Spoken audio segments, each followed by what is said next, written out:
We have a check engine light on our G35. Shocker, right folks? Nah, we're all about check engine lights here at Tech Garage. We could have infinite possibilities on our Infinity, but no worries, we got the best crew in the business. So let's get this thing inside.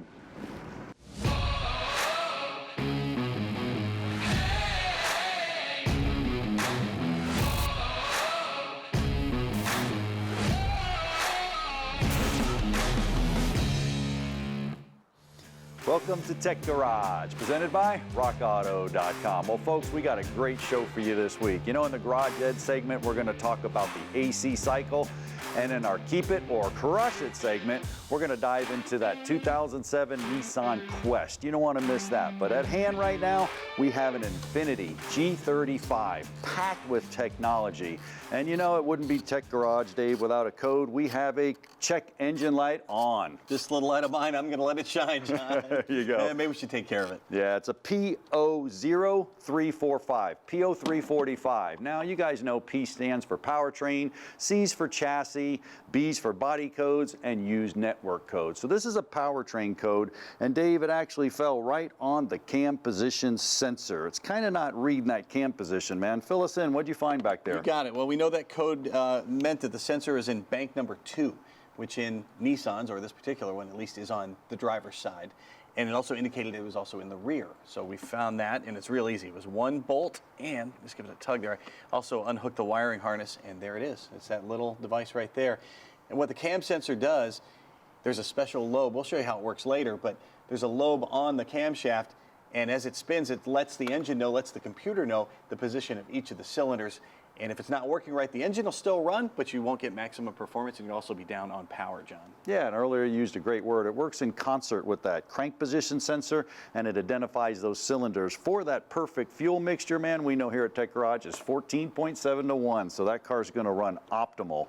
Now, RockAuto.com, they'll hook us up with a sensor. It's pretty inexpensive. Maybe you just want to go ahead and change it, but we're also going to show you how you can test it. There's some ohms resistance we'll do in a little while, and Josh and I, we actually have a demo set up where we can show you some cool driveway tricks. But even more important, on this car here, it's got VVT, variable valve timing, Dave. And this one, the exhaust is magnetic, and the other one is oil driven with a solenoid. Very susceptible to clogging up and having some problems and issues, and some codes on the front end as well. So while we got it in, and we got an expert like you, why don't you tear into that and show them what it's worth? I'll set up a demo. All right, you got it, John. Thanks. By the way, I know I said Nissan. It's an Infinity, but of course Nissan makes it. To get to the VVT cover here, to take off this reservoir. This is a coolant reservoir for the radiator. And once we get this off, we'll be able to get into the cover here to get to the VVT. And I think John and Josh are ready over there to tell you how all this works. Here at Tech Garage, we are all about technology, especially with the teaching tools. So take a look at this. We have a Hall effect sensor down here, crank in a cam position. Now a little bit different. If you look down here, you got these little shutter wheels. That just cuts a signal, a digital signal on and off. This one really does the same thing up here. This is what Dave's dealing with. You actually have the little sensor here. It goes and it cuts that voltage on and off as it spins around. But Tech Garage, oh boy. Swing! Behind door number 3, we have the demo of the century. This is a Hyundai. Josh, this is a teaching tool that we use to put faults in there so students have to go diagnose things. This is perfect for Tech Garage. So we can show a couple different types of sensors. This is an actual engine and the computer. Now these are the computer terminals. So what I want to show you is the 2 sensor signals first, and then we'll go ahead and disturb them and mess them up so you can check them at the house.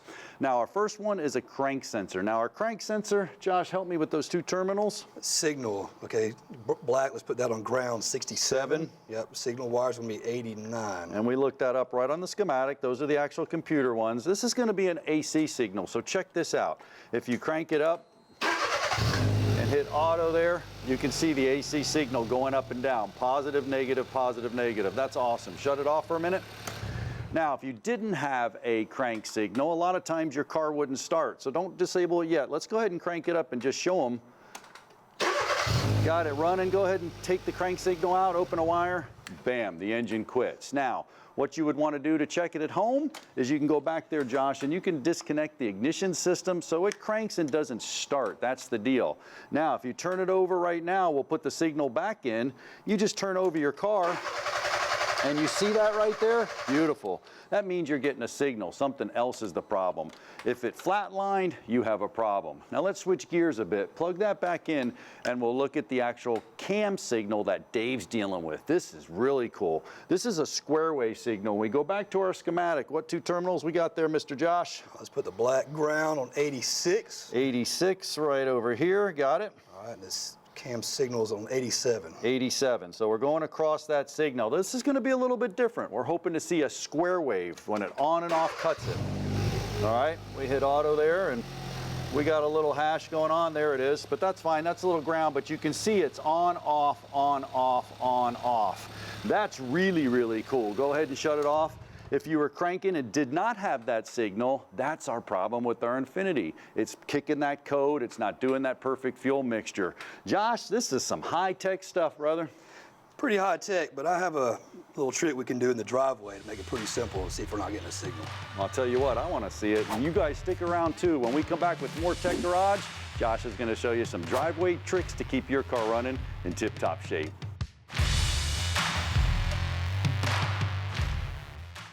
Tech Garage, presented by RockAuto.com, is brought to you by Custom Auto Sound, the originator of classic car OEM fit radios since 1977. And by RockAuto.com, all the parts your car will ever need. Welcome back to Tech Garage, presented by RockAuto.com.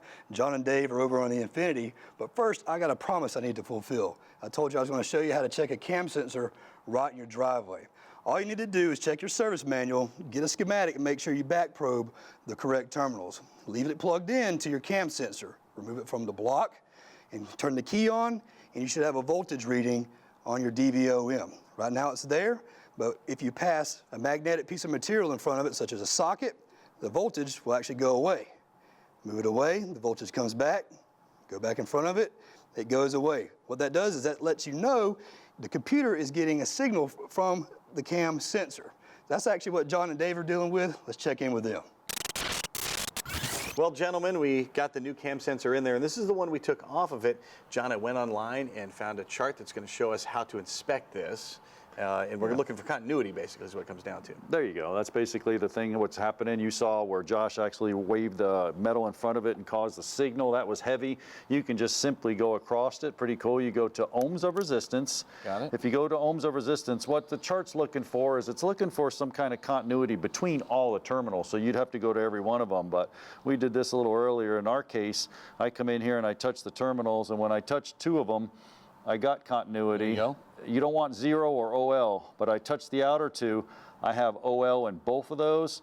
So Dave, right off the bat, we know without doing any further tests, there's an open in here, and that's causing that code, that's for sure. And that is definitely where our problem is. Yeah, now, even more important, that's pretty cool. While you had it apart, man, you got this high tech. What'd you have to do to get that cover off? Well, when we last left you here, I was taking off the tank on the front. This is the reservoir for the radiator. Next, that exposed the cover here for the VDT unit here. There were 8 bolts. If you'll count here, there were 7 because I lost one down below, but we'll find that. It's on a cover. I think 7 will hold it. Yeah, that's right. It could possibly go wrong, right? And once I got the bolts off, then that revealed, oh, actually there were 2 connectors as well for the wires, one on top and one on the bottom. And once I got it open, this is what we found here. Now, here's the solenoid. From here, the oil's injected right into the front of the cam phaser there, John. Yeah, and that's pretty cool. And if you look on the exhaust, that's even cooler. You actually have a magnetic here on the exhaust, a magnetic piece that locks it, moves it, adjusts it. That right there will hold the exhaust. But this intake is oil driven, and you can see it right here. This is pretty cool. If I turn this to the right or to the left, you can see that the actual camshaft's moving and the phaser is not. So we can change that with the timing or the timing chain or belt, whatever, to get the timing chain to move. But even cooler, what Dave was saying, if I take this off on the inside, that solenoid is injecting fluid into this unit, and inside of that phaser are these little wiper arms here. And these little wiper arms, you can see them right there, the little white things, they're going to shift to the left and to the right. And what's happening is oil pressure is driving that one direction. We vent and we drive it in the other direction. So I'm moving the timing, yet the camshaft's sitting still. Now, if these crud up or you don't have the oil pressure or the solenoid's not working, the whole unit's not going to work. And that cam sensor is going to go, hey, man, we have an issue right there, if that's not enough parts. Talk about the solenoid not working. Here, I took the screw out here, and you can Awesome. see what this thing looks like. This is such a cool piece of technology. There you go. Now my solenoid right here, these are the tiny little screens. Now the oil has to pass through there, so think about that. First of all, I want to get some cleaner and clean all those, make sure the oil's passing through it. Second, it has to move. It has to move back and forth to allow the oil to inject in there. And Power Probe hooked us up with this cool Power Probe. So if you hold that for a second, let me grab this, and we'll go to the power side, and we'll go to the ground side. All right, we're going to simulate the computer actually moving this. All right, if I can touch it on there, there it goes. Wow, look now at you that. guys look at that. So that's out, engaged, bam, released. Out, engaged, boom, released. That's going to stop and allow that oil flow to go into that phaser. Once it goes into the phaser adjusted, the cam sensor has to tell it where it's at. Man, what could go wrong? Is that all that happens in there? That is incredible. There's a lot going on in there, but you know, it's just a matter of cleaning that up, a couple of driveway tests. Those codes are all interrelated. You said earlier that how it precisely measures that fuel, that's the key. So rockauto.com hooked us up with the new solenoid. We might as well put this in, and then it's all about what, Dave? It's cracked open, and it's all about putting it back together in the reverse order. Man, that's all. Follow your torque specifications. We'll have to clear the codes, take it on a test drive. Voila, another one solved. You got it. We'll be right back with more Tech Garage from rockauto.com, and you'll want to stay tuned because we've got more of Keep It or Crush It.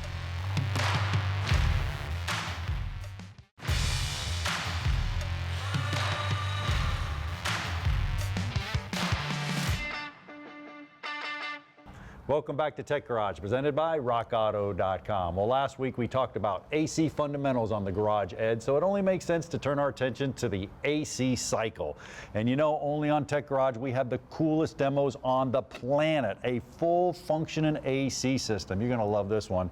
But Josh, the cycle, where does it all start? It all starts right here at the compressor. Now the compressor only deals with gas. So what goes into the compressor is a low pressure gas, and it comes out as a high pressure gas. Cool, and then it sends it over to the condenser, which is located on the front of your car right here. This is the condenser, and that's actually taking that high pressure hot gas into it. And think about your mirror at the house. You know, when you actually take a shower and that's all a steam or a gas going down, and then it condenses and turns into a liquid? Well, that's what's happening here. It's going from a gas to a liquid, and we had to get it hot because we had to take that refrigerant, that heat, and boom, throw it off the car. Right, it only goes from high heat to less heat. So we had to raise the pressure, raise the temperature, that way we could get it to the outside air. Speaking of that, we move over to your next component. What's down the line? After it leaves the condenser, it comes over to our restriction. In our case, we have a thermostatic expansion valve, or TXV for short. Yeah, and you know, you can have a couple different types of systems. You can take a look at the graphic right there. We can have an orifice tube, and Josh, that's pretty cool. It's a fixed restriction. You got an analogy for that? Yeah, the way I like to think of it is you have a water hose that you put a kink in. You have a high pressure on one side, it's kind of trickling out. You have a low pressure on the other side. The same thing's going on in our air conditioning system, but in our case, our restriction creates high pressure on one side, which is hot, and low pressure on the other side, which is cold, which is what we need to get to our evaporator. Ooh, changing temperatures, exactly right. And we have our TXV right there. So you could have two types of systems. Now, we did that for a reason, because we wanted that refrigerant really, really cold, because we're coming into right here now, which in this area is called a evaporator. And that's about 32 degrees of that refrigerant. Why? Because the inside of the car is 70, 80 degrees. Refrigerant that actually heat's gonna jump onto it right there on that evaporator, and it's gonna take a ride, change states, mind you, from a liquid now back to a gas, and it's going to return to the compressor, and it's going to start all over again. But Josh, you got a couple of tips you can do. We can start at the compressor, and you can actually feel it when it's running. So it's coming out of that compressor, it should be hot, correct? Right, so if pressure increases, temperature increases. Pressure decreases, temperature decreases. So Fire this thing up and let's see it actually work in action. This is pretty cool. So you can get it running, man. This is fully running AC system. Check this out. Now you should be able to feel those lines. You should feel a difference, right? right, so if your compressor's working like it should, you should have a hot coming out. And in our case, we do. High pressure gas equals hot gas. Awesome. So it got it nice and hot, ran it over to the condenser, went in here hot, changed state. So I'm going to have a little temperature change here from going in to going out. Not too much, maybe 20 or so degrees. Then it goes to our big change. Let's explain that. Right over here, back to our restriction, our TXV. You can see right here we have a hot liquid coming in here because it's a high pressure liquid. Then we have our restriction. Once it comes out, it changes to a cold liquid, all because of that pressure difference. There it is. And then it takes that cold liquid over to the actual evaporator, and those lines, if I touch those lines, there's a little temperature difference because the heat's jumping on from the outside and then it's running over here, and that's how it's actually running that AC system. So once again, that car's taking the heat from inside the cab and throwing it outside. Josh, shut it off for a minute. We actually got an email question. You guys need to send yours in to feedback@techgarage.com. This is Philip from Flagstaff, Arizona, man. Well, first of all, Philip, you better get out of Arizona. It's pretty hot. But he's got an Impala, Josh. It stops blowing cold once in a while. We call that an intermittent problem. He's not a tech, but you know, he's worked on cars, so maybe some tips, Josh, you can look for right off the bat. Yeah, first thing I would do when it's not operating as it should, I would look at my compressor, see if the thing's engaged, see if it's even running. So you guys need to stick with us, just like Philip, because we're gonna have all the diagnostics you need to keep your air conditioning system in tip-top shape. In future episodes, we're going to talk about gauge readings and all the components. But right now, we got to take a short break, but don't go far because it's the Keep It or Crush It segment next. We'll be back with more Tech Garage presented by RockAuto.com. Tech Garage presented by RockAuto.com is brought to you by AP Laser, leading the way. And by RockAuto.com, all the parts your car will ever need. Well, welcome back to Tech Garage, presented by RockAuto.com, and our segment called Keep It or Crush It. That's right, and this time we're talking about a 2007 Nissan Quest. But before we jump into this, Josh, let's review a little bit. You know, we went to get this vehicle. When we get this vehicle, we had cash in our hand, and that made a big difference, Josh, because what happened? Well, they wanted $1,200 for it, but we had $1,000 on us, so we said, hey, we'll give you $1,000 for it, and they took it. There you go, and well, where's the other 200? You only gave me $1,000. Yeah, right. We also went ahead, we just take a couple of looks at it. Well, I like to bring a scan tool, that's important. RockAuto.com has these pocket scanners. You just plug it in. Now they could erase the codes and stuff, but this will give you a general idea of what's going on. We're gonna do a detailed inspection in the shop and get into it mechanically, but it's a good idea to see if you have any major issues or codes that perhaps are gonna cost you a lot of money. Last but not least, make sure you bring your Magic Creeper, man. We go under all of these vehicles, just take a glance under there, not a major inspection, but you don't want to see anything pouring out or any kind of problems. Josh, you drove it here. Tell me, what'd you find? What do you think about it? First thing I noticed was it's a little dirty inside. You can tell it's definitely a family vehicle. Got some stickers on the windows, but the most concerning thing is I noticed a puddle of water, and also inside when I was going through it, there's a water jug. Yeah. So on the way here, it got a little hot, and I put some of the water that they had provided for me, and it definitely it poured out the front of the radiator. So I know Rock Auto carries radiators, and so it's not quite a crush it yet, so I'm hoping we can salvage it and keep it. Yeah, and that's a dead giveaway. You look at this, it's probably not drinking water, and a lot of it's gone. So they've been adding water here and there. We could get into head gaskets, we could get into major catastrophic damage, but we'll do the inspection in the shop. I feel like it's a keeper as well. Do that good vehicle inspection out there, right in the parking lot, whether it's 100 degrees or not, because you don't want to end up with a wolf in sheep's clothing. I don't even know why Dave has this in his dressing room, but we need to go see what they're doing at the RockAuto.com desk. Here you go. Give it to my kids. Thanks a lot, John. Tom, we're talking keep it or crush it here. So with this van, and with vans these days, as we mentioned, they're so expensive to buy a new van, even a used car. They're super expensive. So it'll behoove a lot of folks to hold on to the vehicle they have and make those fixes. How much can Rock Auto help save on costs? Save a lot. I mean, you're completely right. Sometimes getting the leather seat option on a new car, you can buy a used car for that cost, and you got a vehicle instead of leather seats. Just the basic maintenance parts, get the vehicle so it's reliable and safe, be on the road, you know, under $500 for a lot of vehicles. A lot of the repairs you can do yourself, the old story that these new cars are too high-tech, you can't work on them, that wasn't true when my grandfather told me in the 70s. It's still not true that a lot of the parts are actually easier to replace. They just plug in versus more mechanical, complex wrenching. In our catalog, we have info pages that often provide manufacturer repair tips from our site or YouTube, where you can see, oh, okay, this is some things you need to think about when you're doing the diagnosis, when you're doing the repair. And whether you do it yourself or you hire a professional to do it, it's good to get the background knowledge so you know, okay, this is what the part looks like, this is how much it costs, and this is what labor's involved. Rock Auto has all the parts your car will ever need. It can help you save a whole lot of money, and with the instructional videos, it can make it a whole lot less intimidating as well. Well, we cleared the codes, took it on a test drive, rescanned it, and no codes. Our Infiniti is fixed.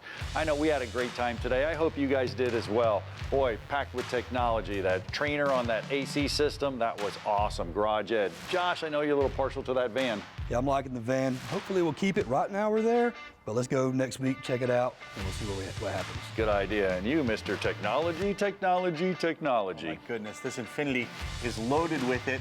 You know, variable valve timing has been around for over 100 years, but it's never been more sophisticated than this. Yeah, it was the coolest demo on the planet. You guys, we're out of time for today, but make sure you check us out on social media, Twitter, Facebook, LinkedIn. I know all of them. We're there.